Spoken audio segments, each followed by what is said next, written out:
Welcome to Duality of Being a Man, an interactive live webinar for guys. Super excited to have you all. My name is Leland Holgate. And I'm Annie and Prima Martin. And a little bit about me. I'm a metaphysician. I work with energy and I work in the common space, the bridge, if you will, between science and spirituality. And I play and study with all of the pieces that have commonality between those two sides. I'm an Army vet. I deployed in 2016. I sit on the State of Nevada Women Veteran Advisory Committee for Governor Sisolak, and I also sit on the VA board for Veteran and Family Advisory Council. I'm a business consultant, an intuitive consultant, and owner of One in Prima. And a little bit about myself. I am the president and founder of Warriors for Life America. It's a nonprofit focused on our veterans, military, first responders, and their families. So we have a community-based focus as well. Also over at Trauma Recovery Yoga, being one of the lead trainers, and just a couple of days ago became the executive director. We speak science. I know a lot of people hear yoga and you hear Sanskrit or you think Sanskrit. So we speak and connect those logic centers of the brain to assist with healing from any kind of trauma or past abnormality in your life. And myself, I am also a veteran. I'm Air Force veteran and a registered yoga teacher, 500 hours. Finally hit that master mark. So basic webinar rules. For those that are on the live interactive webinar, at any time, if you want to participate in an anonymous way, we just ask that you are a male because we want to have respect and privacy during the live webinars. You only need to put your first name if you choose, and you will only be, you'll only pop up on the recording if you choose to speak during the recorded segments. We will stop recording during the slides that have the question mark. You'll see that question mark in the bottom left corner. Anytime you see that means we're going to stop recording to have an interactive and engaging conversation about the topic, and then we'll resume recording when that the open forum segment is over. Ask that everyone stay muted so that noise in the background does not prompt you to come up on the YouTube recording. And again, this is only for men because the goal of this is to show men to empower the feminine side of the duality of masculine and feminine, because you cannot grow your masculine if you're not willing to honor your feminine. It's sort of like a ball. You can't grow the ball if you're only strengthening one side. You'll become lopsided, and that's what we see in our society. So to be a true divine masculine man, you have to embrace both sides and then grow the one that is really reflective of who you are, but you have to honor both. And of course, respect. We want to respect everyone's privacy, personal, anything that's shared of a personal nature, and any stories, because sometimes we may be talking about our spouses or girlfriends or partners, and we don't want that being shared on YouTube. So we take extra precaution to ensure that there is respect and privacy. And so Jack DeLosa is someone that I use a lot in the business side of what I do. And a lot of the quotes that he talks about really have to do with personal development, even though it's in reference to leadership and entrepreneurship, because it's reflective across the board. If you strengthen one, you're going to strengthen all. You strengthen your personal development and who you are as an individual, you're going to strengthen yourself as a leader and as a business owner. And we talk a lot about smaller and sooner or later and larger. That's been in our past episodes. Of if you have a difficult situation, address it now while it's small before you swallow it and it manifests into something chronically big. And we know that from a metaphysical perspective, that our emotions, if left untreated, unaddressed, and ignored, sort of in the Carl Jung shadow bag way, that if we ignore them, they become a weight on our shoulders, or arthritis, or physical ailments, or high blood pressure, or high cholesterol, and other things that stress our body. So emotions have a lot of power. We talk about the sort of childhood statement when we were younger of sticks and stones will break our bones, but words will never hurt us. And I call BS, because the work that I do and the quantum levels is that those words got settled somewhere in our body, and over 10, 20, 30, 40 years will become those physical ailments that we don't know how to heal, and medical professionals don't know how to diagnose, because the issue was not physical when it came in, it was emotional. And in our culture, in the Western society, we don't blend those two to understand that emotions can cause physical ailments. So a lot of these quotes are very reflective of what we're going to be talking about over the course of the series. And this is my logo. This is the one logo stripped down, and it is a Buddhist unilome on its side. The Buddhist unilome represents the path to enlightenment. And from a metaphysical perspective, rather than a spiritual perspective, this is really about our journey. And it's our journey about awareness. So can we go from chaos, whether it's monkey mind or distractions or repeated cycles in our life where we're repeating the same loops in relationships or our career over and over again, can we close those loops and come out of the spiral into awareness? And are we courageous enough to come out of that? Because chaos is really driven on fear. When we come into awareness, we have to embrace courage.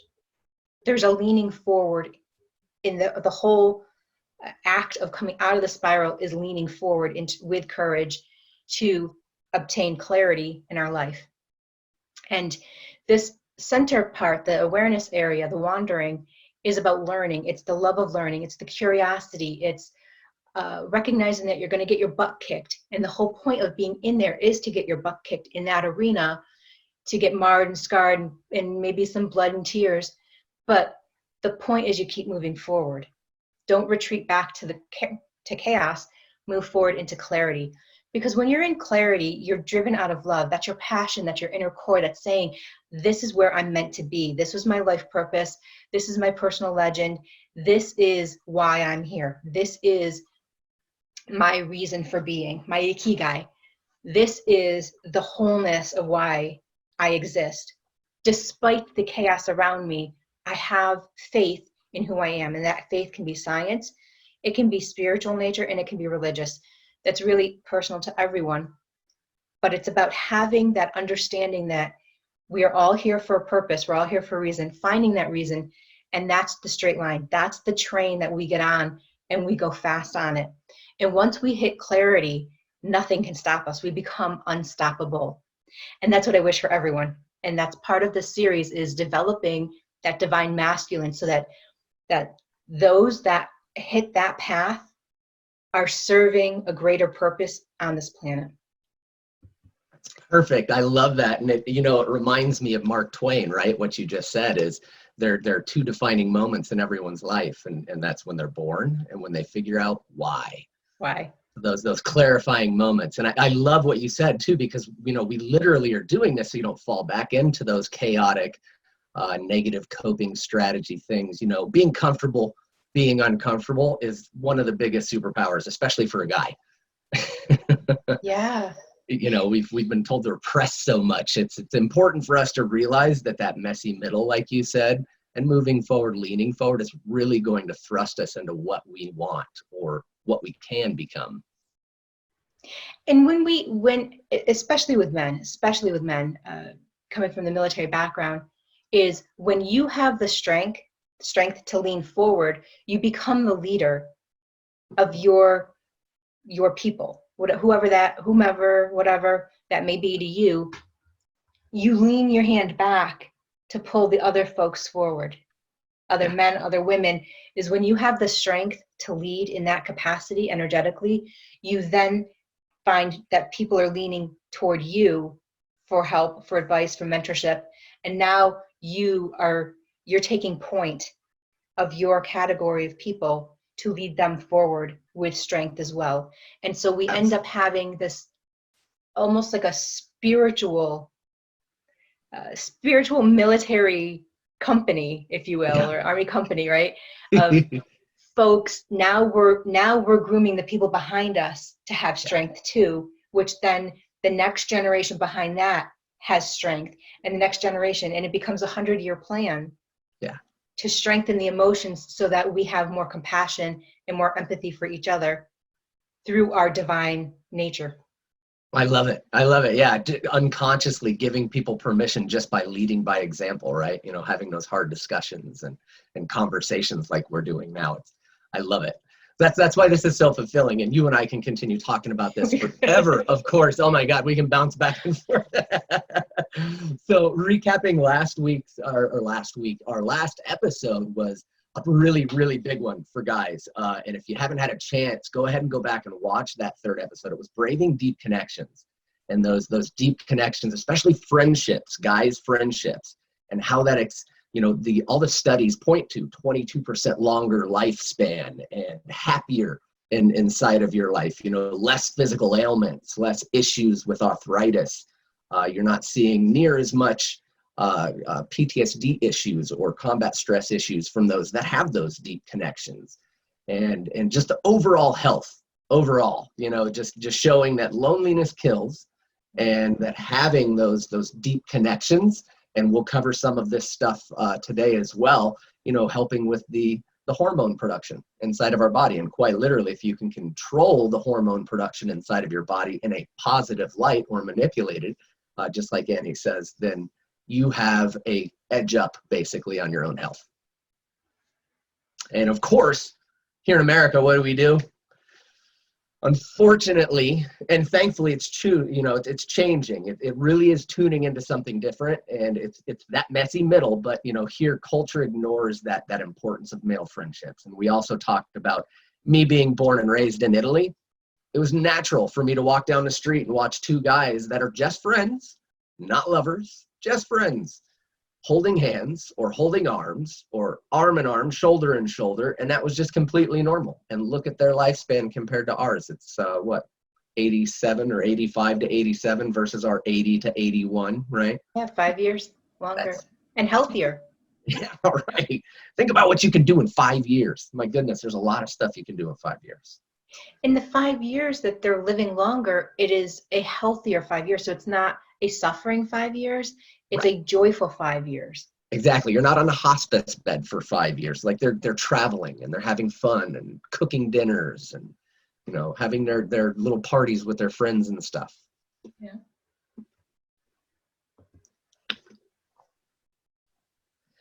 And this one, go for it, Annie. This one is one of my favorite ones. I'm so happy she came up with this. This is the key to intimate relationships and how to be bigger in the bedroom. That's webinar number 4. And this is so important. I'll give you a little bit of a backstory on why I chose this topic, because I got divorced 3 years ago, around the same time, 3 years ago. And shortly before, actually right within days after asking for the divorce, I ran into and I met this person, this male, and it was very platonic until 2 days after my divorce papers arrived in my mailbox. And the journey that I went on with this individual was so sexually awakening. It was liberating.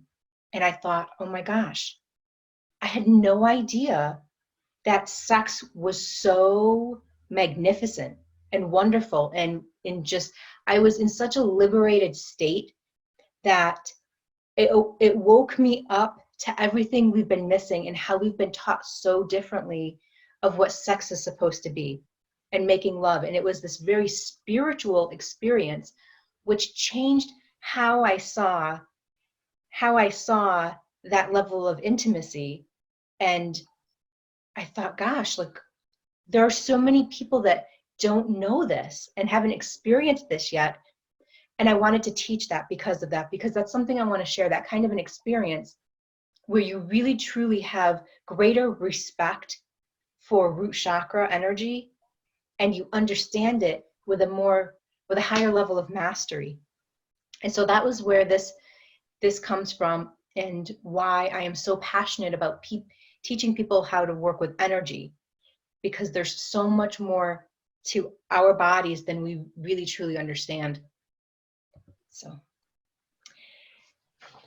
So what you will gain: a deeper understanding of the difference between sex and love. We're going to break down the differences. We're going to show different ways to develop intimacy with your partner or lover. And this is both for heterosexual and homosexual relationships. So it's equal in both ways. Deeper intimacy with yourself, and at the end we'll share some tantric tools, and we'll come off of recording and do some exercises with the group, and then resume recording. So sex versus love, what's the difference? So I'm going to come off of recording, and we're going to do a little open chat. Okay, and we are back from the break.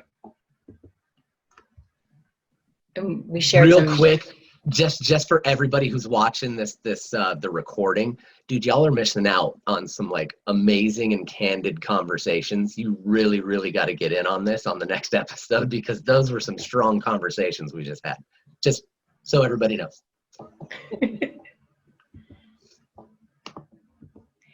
So we're going to break it down. We're going to do a couple different categories. And first, I want to talk about the aspects, the human aspects of physical, mental, emotional, and spiritual.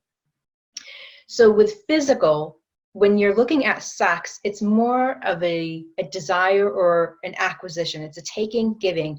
I'm giving, you're taking, and more like a seesaw, where when you're making love, it's more like releasing energy, awakening energy, like a wave flowing back and forth. And the exchange is very different. So it's not like your turn, my turn, your turn, my turn. It's more we're both playing at the same time, the simultaneous wave.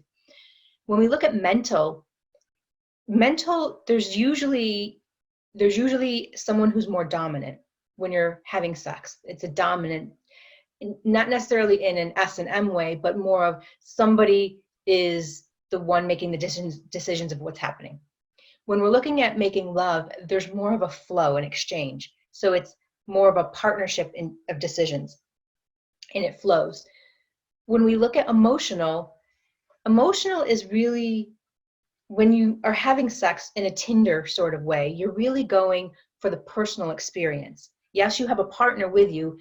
Maybe you don't, maybe it's masturbation, but it's about the personal experience versus the collective experience. So the closer you get to the making love, the spiritual side, spiritual is more of a collective experience, and sex is more of an individual's experience. When we look at spiritual, sex is not particularly spiritual, but making love can be incredibly spiritual, and a very, very spiritual experience, especially when you incorporate tantric movements and techniques that heighten that experience to a more fourth dimensional or fifth dimensional type of experience. And we want both. We want to be able to honor both, because sex and love are both important in relationships, and just our in our timeline, we want to honor both, but understand that they're different. And so our purpose, our reason, our intention, the time that we have, very difficult to make love in 3 minutes, but you can definitely have sex in 3 minutes, right? It's more about this mathematical formula, if we break it down mathematically, of do we have enough time? Do we have the right intention? Are all of the aspects, the marks checked to truly make love in the most heightened way? Or do we prefer to have sex? So, eat in, take out, what do we want? So then let's look at hormones. And hormones, when we look at hormones, there's different hormones that are released. So you typically don't have an addiction to making love, but you can have an addiction to sex, because sex releases dopamine. Making love, there's more of a human connection, and the intention is different, that you release more oxytocin than you would with sex, but you would release more dopamine with sex, whereas you wouldn't have that with making love. So the body reacts differently. It understands that the order is different. And so if the intention is to have sex, different hormones, different endorphins are released than making love. And the oxytocin it's our cuddle hormone. You can release oxytocin by hugging for 20 seconds. You can release it by sitting next to someone and cuddling. Whereas dopamine isn't really going to get released by cuddling on the couch watching a movie, right? So the body understands that they're different. And the physical desires versus the emotional desires are different between the two.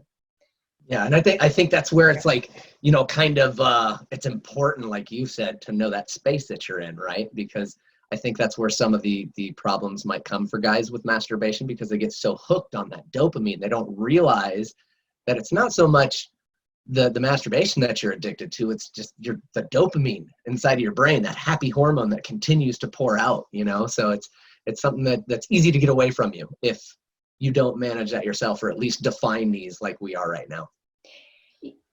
And with dopamine, we see that with gambling addicts, right? Sure. A gambling addiction has a dopamine.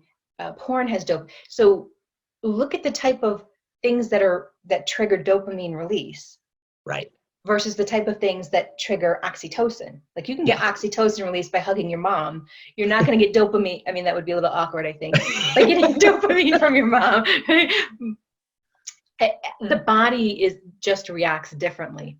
Right. And I want to talk about experience. It's a very different experience between sex and love. And I'm going to mention the colonoscopy because we're in an experience. So you can have very, very, very aggressive sex, but it would be really awkward to have very, very aggressive lovemaking. Like they have different outcomes. And when we look at the way the experience is measured with colonoscopies, what the studies have shown is that when a tube is used for colonoscopy, if the work is done and the tube is removed immediately after, that experience ends on a low note, a disappointing note, or a pain note. So if the team during colonoscopy leave the tube in for like 30 minutes and the body can relax and bring down the hormones that were released out of discomfort, and it comes down to a happier space of calm, resting, relax, that experience is remembered more favorably than if the tube is removed immediately after the procedure and that opportunity to reduce the stress hormones, the cortisol in that, isn't given the opportunity to come back down. And so this is also similar to sex versus love, is what is the end experience? Is it a very climactic physical release, or is it an emotional release? What happens at the end, and how do we remember it? And think about Disney World. When you go to Disney World, the reality is you're probably waiting in long lines in the heat in Florida for 45 minutes to get on a 2 to 4 minute ride, right? We don't remember having to like take our kids to the bathroom and have to leave the line and the disappointments and the long lines to get the food. What we remember is that when we first walk in, it's so welcoming. There's this open area where characters are walking around and you're being welcomed in to this great experience. And then right around the time when little kids should be leaving and parents are going to eat dinner around 4 o'clock, there's a parade and there's this happiness. So the folks that leave then get this happy moment. And then if you stay to the very end and you're there all day, you get the giant fireworks, and depending on what park you're in, there's an experience, and it's emotional, and it's this beautiful thing about memories and love and thank you for coming, and you leave on a high note. That's how you remember the moment, not the things that happen in the middle.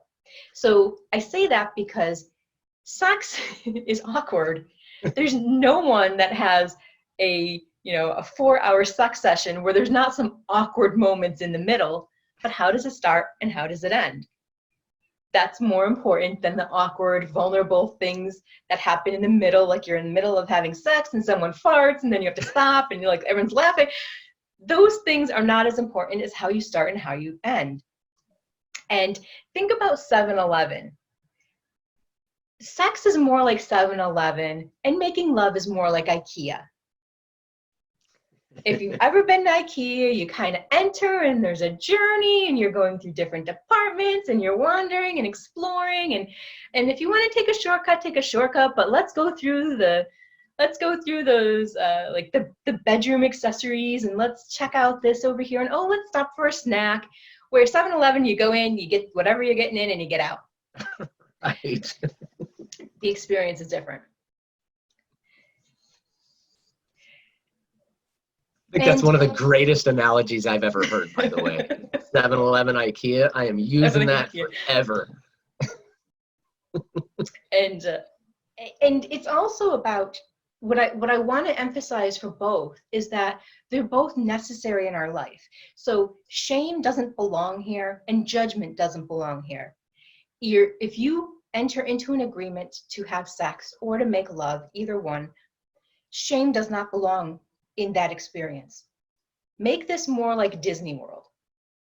Have a beautiful beginning, a beautiful ending, and let shame and judgment stay outside because they didn't pay a ticket to get in. Mm-hmm. So pleasure. So are we, what kind of pleasure seeker are we? Are we more like Hugh Hefner with the hedonic pleasure seeking of visual stimulation and physical attributes? Or are we more like Mother Teresa in the eudaimonic sense of getting pleasure from giving? So is it getting pleasure from seeing or getting pleasure from giving? Are you more like Mother Teresa or more like Hugh Hefner? Although I don't know if I want to think about having Mother Teresa in my bedroom. A little strange. A little strange, you know. But it helps us understand our partner. So if our partner is more visually stimulated, that's going to be a different experience than if it's emotionally stimulated. Where if you're eudaimonic and you get pleasure by giving someone pleasure, is going to be very different than if you get pleasure by receiving pleasure. It's just preference, and it's gonna change the dynamic. But understanding you and your partner and your needs, pleasure is a question that you ask. And then anatomy, like where are your pleasure points? Where are your erotic sensual zones? So what turns me on is not going to turn another woman on, and what turns you on and turns another man on, they're not going to be the same either, because we each have sensitive places on our body that, like the back of my neck, super sensitive. Back of everybody else's neck, probably not sensitive. It's all going to be unique, and we need to be willing to have those difficult questions and ask where our partner's sensitive places are. For some people, it's like, hey, don't ever touch my feet. And other people are like, no, I have a foot fetish. Like, I want you to play with my feet. We don't know that until we ask those questions. And it's not judgment, not about shame. It's really just about honoring who you are and your body and how your body operates and what your body wants. Because, someone can rub my hand and nothing will happen. But somebody else could get a hand, like a simple, innocent hand massage, and that could be completely erotic to them. We're all unique, and that's beautiful about us, is that we get something to explore when we have a partner. And I think that's like so huge for guys, especially. It's obviously that's why we have this webinar, because for me, what I realized is, growing up, it's that hedonistic sense, like you were talking about. I was so used to Playboy and boobs and butt and all of the things that you're told, and yeah, they are visually and aesthetically pleasing, but all the things that you were basically told were those erogenous zones, right? But then you forget that behind the ears or behind the neck, or some people just underneath the arm area, all those things, like you're saying, it doesn't give you that permission, so to speak, to explore your lover or partner's erogenous zones versus just what you've been taught. And the reality is, our butts and the sides of our breasts are really not that sensitive, and there's not a lot going on. Like, there's really not a lot of nerve tissue, right? the nerve endings are not really that receptive. So what we've been taught really contradicts reality. Sure. And yet, like, has anyone ever just tried to run their finger on the inside of their palm? Oh, and yeah, no one says, oh my gosh, she has sexy hands.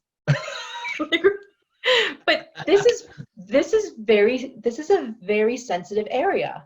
Yeah. It'll trigger nerve endings, and no one says, like, oh gosh, I want to go in the inner part of the arm and the inner part of the thigh, the back of the neck.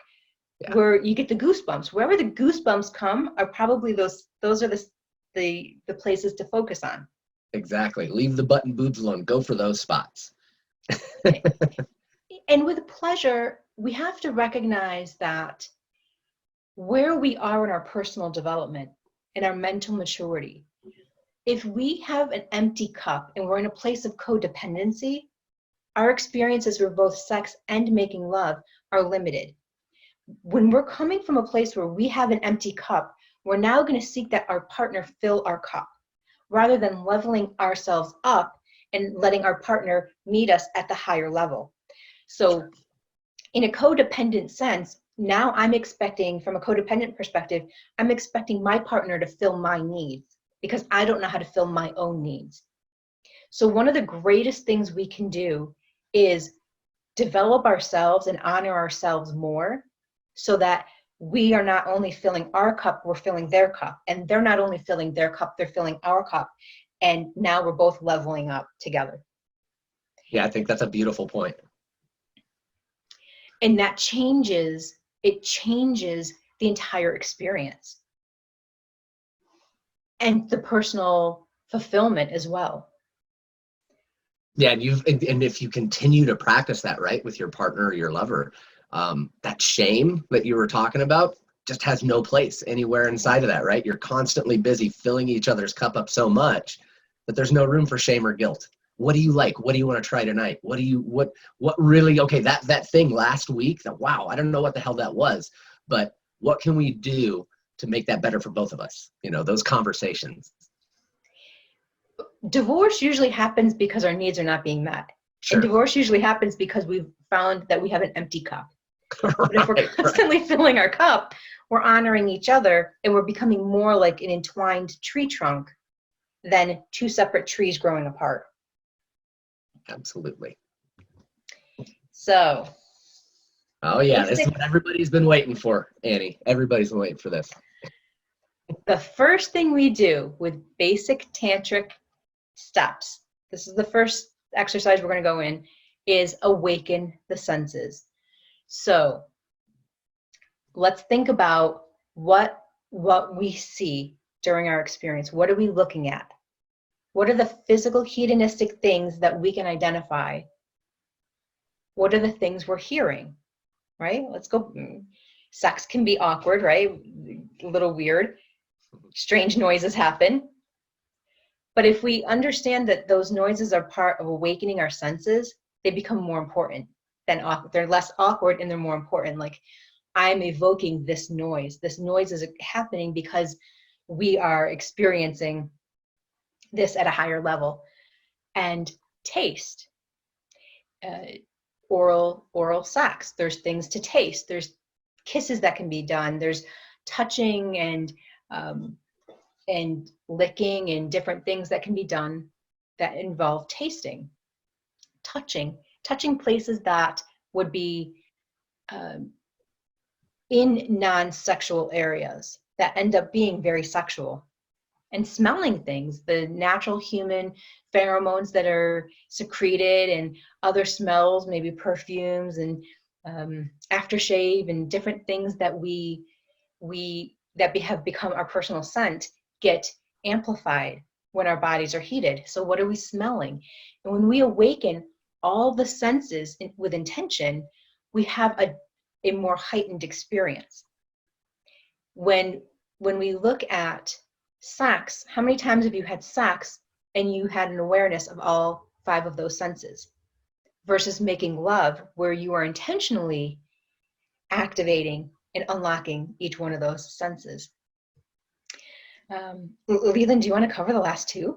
Yeah. So proprioception is huge, and there's some really great exercises that you can do for it. And I actually, funny enough, I put it into my yoga practices that I work with people on a daily basis. So proprioception is that ability to feel. Let's say, for instance, if you close your eyes right now and you put your left hand out in front of you and you start to move your thumb, you can tell, even with your eyes closed, that's my thumb moving. That's your proprioception, that ability to be able to feel something, even though you're not physically seeing it happen. You can feel it happen inside of the body. So that's one of the biggest tools that we can use. And while you have your eyes closed, try this one as well. This one, we speak about root chakras. Pull your belly button in toward your spine, and now restrict the flow of urine. Really pull those lower intrinsic muscles in, like you're restricting your flow of urine. pull your belly button in and up, and you start to feel that power, that heat build. So again, that's that proprioception, allowing you to feel the very center of your being, that root chakra. And the more that you practice this, just this little technique here, even for 3 to 5 minutes, you can go ahead and release and open up your eyes. The more you even practice that for just 3 to 5 minutes a day, really strengthens that root chakra, especially for guys. We have always, since a young age, been shamed about that. You know, don't touch that thing. Don't play with that thing whenever you're little. And everything else that comes along with that. So with that proprioception and using, that's one of the tricks that you can use, or a constant exercise. You can do that anywhere, by the way. You can be driving and doing that, sitting at your office and doing that. And then next thing you know, after doing that for a little while, you come home and, hey, honey, I got a surprise. And you guys have fun. So it's that feel, the internal and the spiritual, it really does plug you into a whole different level whenever you can incorporate that proprioception with everything Annie was just talking about, the smell, the touch, the hear. You're being intentional with everything. You're feeling what you're feeling. And then also, it's the greatest part about that is when you are entangled with that partner, with that lover, you are also concentrating on them feeling that as well. So it's that share, that constant give take, that wave that Annie was talking about. So it becomes something much more beautiful when you can allow yourself to feel from the inside. It does become this spiritual release. And when I got into these breathing techniques, and especially the root chakra work, oh my goodness, it really is a game changer. And you'll go in, even if accidentally, you can go in, and I've had those times where it was an agreement for sex. It's just going to be about 5 to 10 minutes. We're both going to have some fun. And I started doing those exercises. So did she. And the next thing you know, an hour and a half later, oops, we're late for a meeting. I'm sorry, we got caught up. I don't want to get into details, but we're on our way.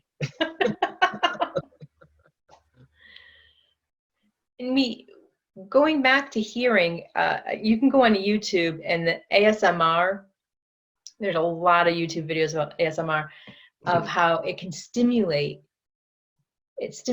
part of our response system. So incorporating different things into our experience changes how the experience is, right? When you change the way you look at something, what you're looking at changes. Sure. When we go back to feeling, can we see with our third eye? So if we were to close our eyes, can we feel telepathically and tap into our partner telepathically? Can we feel with our heart and have our heart connect heart to heart and get the answer, the response of what our partner is desiring?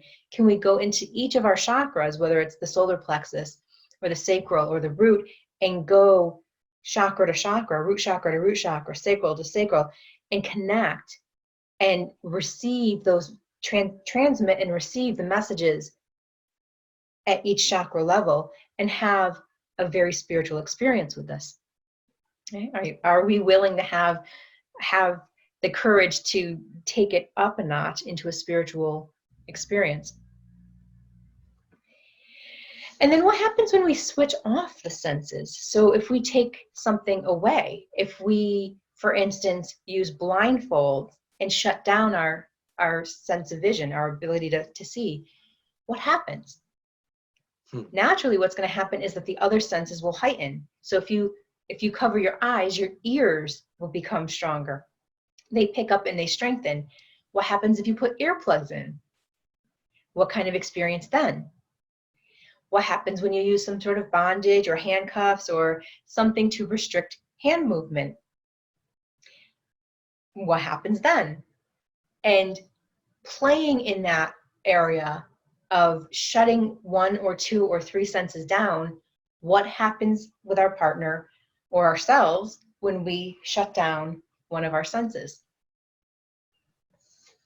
Yeah, and I mean, just think about it too. What you just created right there, just by having that conversation, is weeks and weeks of self-discovery and couple discovery, like, oh my God, okay, that was amazing. Whatever happened when you blindfolded me. So next, let's try closing out, the hearing, or no touch, just that slight, oh, I can feel the energy. You're not touching my skin, but, taking away that touch. So it becomes this game for the both of you that becomes fun. And again, shame and guilt right out of the game. And now it's all about exploration and moving yourself up, raising that vibration together.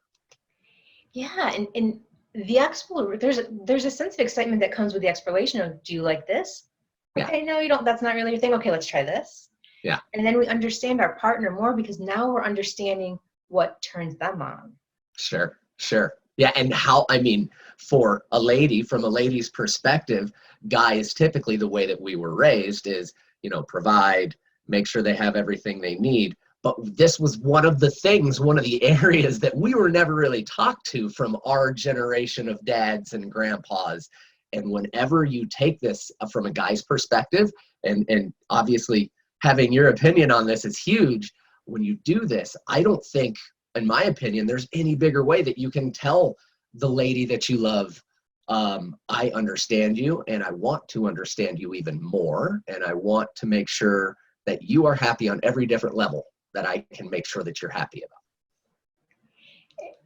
Has anyone, just nod without having to say it out loud, anyone on the live webinar has watched the Netflix TV show Hollywood? So it's very interesting. There are a lot of it's an interesting show, but the premise is that wealthy men and women come to this gas station and they request that they want to go to Dreamland. And it's really a prostitution ring with men, and they go off to Dreamland. So what is your dreamland? What are your desires? And do you know, have you taken time to explore that, to ask those questions and play around and know what really excites you? So let's go to the next one, breathing exercise. So I'm going to come off the recording, and I'm going to do this because I'm going to go through, and I'm just going to show the next slide because in the next 3, and then we'll turn it off and go one by one. But I want to show the folks on the recording the slides. So we're going to be doing a breathing exercise, a soul viewing exercise, and a playing with the mind exercise. So you need to be in on these live ones with us.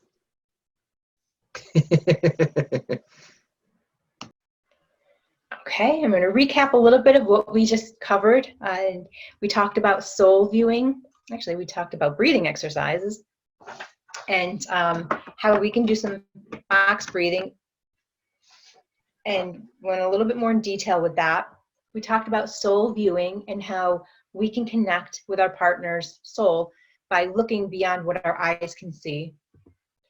We did some games with playing with the mind, talking about how energy and intention, words have value.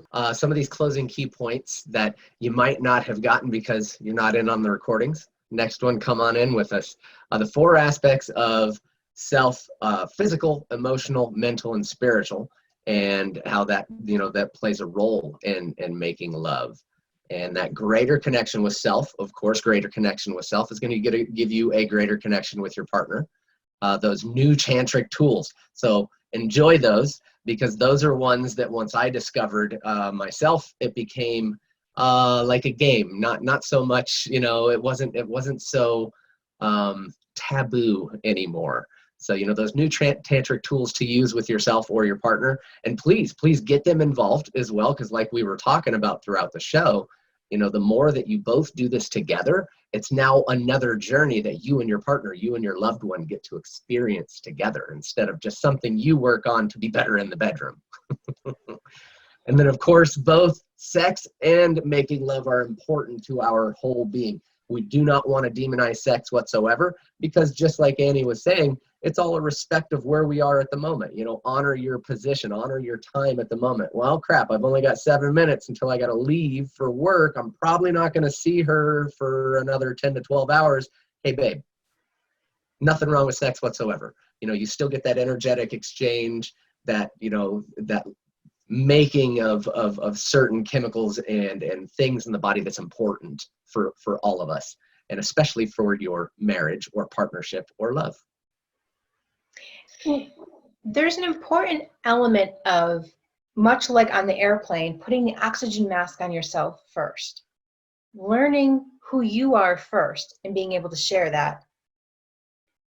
In the, you know, if you're single, if you're watching this and you're single, and or you're not in a place right now where you want to have a partner and it's for self-pleasure, understanding who you are. Fill your own cup first, level yourself up, so that if you are in a place now of dating and seeking a partner, that you've leveled up and you know who you are and you know what you're looking for, to come in at a stronger level so that you can share yourself at the stronger level and experience things in a grander way. So for all that are on the live webinar, take a moment to think about what you're taking away from this topic. And if you could go ahead and participate by sharing what you found to be one of the greatest things, we would love to have you post that in the Facebook group. And I'll be mentioning the Facebook group in just a moment. But we have a pilot program. And first, for those that are dating and not married, this is for folks dating who are in a single space right now. Leland and I have created Beyond the Shallow, and it is a dating space with depth. And that we're in a beta phase. We're developing it right now. But if you want to be a part of the beta phase with us and help us design it, go ahead to the @oneimprima @one.emprima Facebook or Instagram. The Facebook group is where we're going to be doing some different kind of dating. It's a different kind of speed dating where we ask deep questions and we do things more in a group rather than one-on-one, where speed dating might be 5 minutes one-on-one. This would be more like 10 minutes with 10 people sharing, so that you don't have that awkwardness of having to say the right things or the right words. You can be more yourself and experience the individual members that you're interested in a different way. So we're developing that. We would love to have you join us and help us develop that. We also have the Duality of Being a Man, a webinar for guys Facebook group, and we would love to have you join that too. That's also on the One Imprima Facebook and Instagram. And I want to thank everyone for showing up. The link to the Facebook group is here, the Duality of Being a Man. If you ever at any time can't find it, just go to the Facebook, Instagram of @one.imprima, and you'll find the groups in there as well. Next time, we will be talking about self-awareness, letting go of our identity, and we'll be covering some of the things that we may have experienced during the first phase of this pandemic, and what we're learning from that, what fears came up, what triggers were, traumatic triggers were, what surfaced, and what we can do to strengthen ourselves. I want to thank everyone for joining, and I'm going to stop the recording right now. We'll go into open forum and we can share what we've learned. So thank you so much for joining us on the live webinar, and for those that are watching on YouTube, please come and join us on May 21st for the live interactive. There's a lot of things that happen on the live recording that do not happen on the YouTube video.